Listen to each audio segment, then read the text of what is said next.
Hi, welcome to a Pilates introduction. I'm going to be teaching the introduction. My name's Karen and Brad will be the model for today.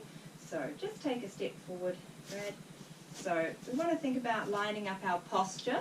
So first we want to make sure that our feet are in a direct line from our hip bones or pelvic bones and they're pointing straight. We want to make sure that we've got a very soft bend in the knees and then our hips and our shoulders are balanced in line with our hips. We should have even pressure between the heel and the ball of the foot. Making sure that we've got that soft bend, and then we're looking at our neutral spine. So if you just pop your hands onto your hip bones, and we're just going to start by tilting your hips forward and backward, flattening your lower back and then arching your lower back. Okay, we call this a forward tilt or a backward tilt. So when you imagine that your pelvis is a bucket of water, if you tilt the pelvis backward, the water is going to tip out the back of the bucket. And if you tilt the bucket forward, the water is going to tip out the front of the bucket. So when we tilt the pelvis backward, we're tucking the tailbone under. When we tilt the pelvis forward, we're poking the tailbone out. And then we're just going to find neutral spine, which is halfway between these 2 points. And that should give us our level bucket, and it should put a gentle curve in the lower back, which is called your normal lordosis. We're going to make sure that the shoulders are drawn back and we're opening up through the chest. The palms should be facing in towards your sides, and we're making sure that we're tucking the chin as if you're sliding your head back against a wall, lengthening up through the back of the neck and lengthening tips of your ears to the ceiling. You can imagine as if there's a string in the top of your head lengthening you up towards the ceiling. And that's our basic posture.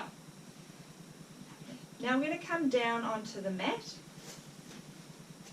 And if you like, you can place a rolled towel or a small pillow just in behind your head. And in this position, we just want to have the knees bent and the arms relaxed by your sides. We're going to just go through our neutral spine. So we're going to start by tilting your hips forward, and that will arch your back, and then tilting your hips backward, and that will flatten your back.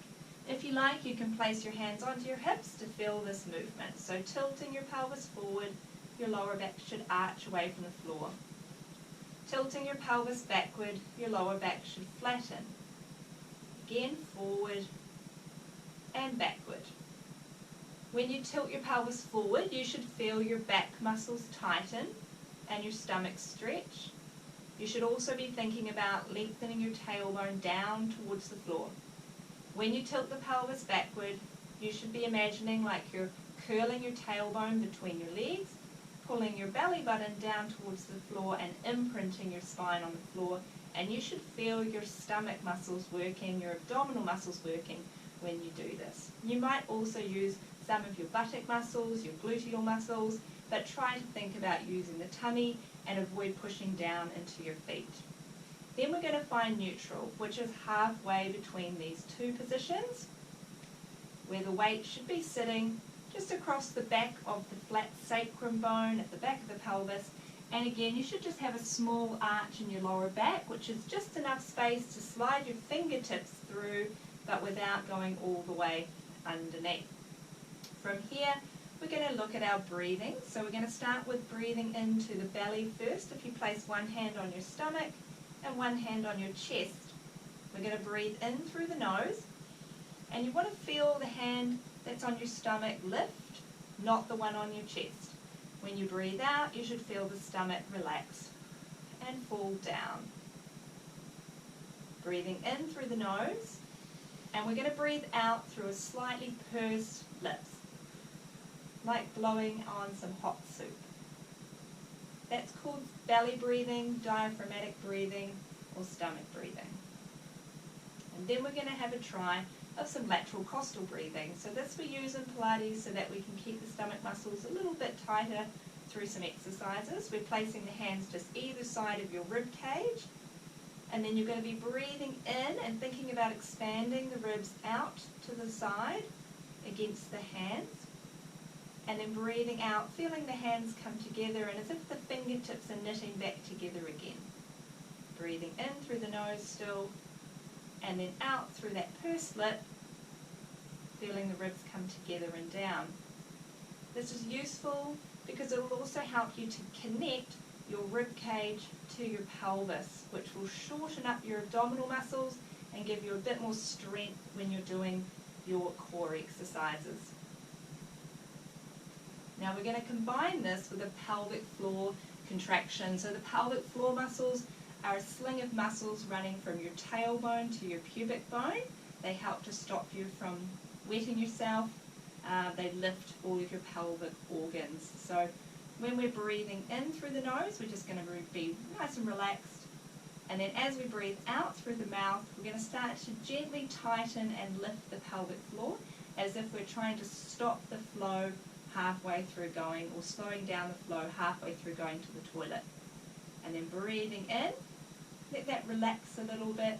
Breathe out, again tightening and lifting the pelvic floor.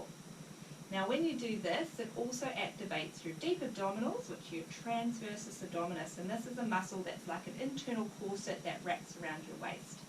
Now you're placing your hands just onto the inside of your pelvic bones to feel this muscle contraction. So if you're placing the hands on the inside of the pelvic bones, you're breathing in again, and then as you breathe out and tighten the pelvic floor, you should start to feel the tightening of the muscles under your hands. And you can also think about drawing the lower stomach or the navel down towards your spine or in towards your spine. When we breathe in, try to still keep a little bit of this contraction, and breathing out, again, we engage the pelvic floor and draw the navel into the spine. We sometimes refer to this as a zip and hollow. So zipping up the pelvic floor and hollowing the navel up into the spine. You can also imagine like you're zipping up a little fly or a zipper from your pubic bone to your belly button. Or you can imagine like you're trying to draw the two pelvic bones together into the center. Now with this contraction, this is going to help us maintain our neutral spine. So we want to try to avoid the pelvis tipping forward or backward or from side to side when we go into some of our core exercises. So you can, if you like, place your hands in the same position to feel that your pelvis is staying level and that you're maintaining that abdominal contraction. Or sometimes you can even place your hands again just into the small of your back to just be aware of that if you need to. So we're going to breathe in to prepare. As we breathe out, we're going to zip and hollow and just lift one leg up to tabletop position. Tabletop position is 90 degrees at the hip and 90 degrees at the knee. And then on the next breath out, we're going to try to bring the second leg up to tabletop. I'm going to do that without doming into the stomach. So doming means that the stomach is starting to round outward, and we want to make sure that we're keeping the stomach firm and flat. We're maintaining our neutral spine and not arching the back up. From here, we can go into a single leg stretch. So as we breathe out, we're extending one leg out on around a 40-45 degree angle, and then breathing in as it comes back to tabletop and alternating the legs from there. As you're doing single leg stretches or double leg stretches, it's important to know that the lower your leg goes, the more challenging the exercise becomes. The higher the legs go, the easier it is. So if you're struggling to maintain your neutral spine, or you're starting to dome outward through the stomach, try extending the leg a little higher rather than lower to avoid losing neutral spine and putting pressure on your back. If you do start to feel tired in your lower back, take a rest by either hugging your knees in towards your chest or lowering your feet down to the floor and gently rocking your hips, your knees from side to side. And then start again. There are a few modifications that you can use if you are struggling to hold tabletop position, and it is a hard position to hold, so it takes some time to build up the strength if you're new to Pilates. So you can try adding in a rolled up towel, so just lightly rolling up a towel such as this, or you could use a small pillow. Place that just underneath your bottom, not too high under the bottom. You want it to be around about where the bones of your bottom are, and you should feel that that towel helps to gently, just get that a little lower, gently tilt your pelvis backward so that it's a little bit like if you placed a brick behind a car tire to stop the tire from rolling. So we're using that same idea. So with your rolled up towel, trying again as we breathe out, one leg up to tabletop and then the second. When you're in tabletop position, again, you can make the exercise a little bit easier by tucking the knees a little closer towards you if you need to, but make sure that you find a position that challenges your abdominal muscles, but you're not failing at holding that zip and hollow or losing your neutral spine. And then resting the legs back down. Going into ab prep, the last thing we'll cover in this introduction is ab prep. So ab prep is just doing a little curl up or a crunch or upper abdominal crunch.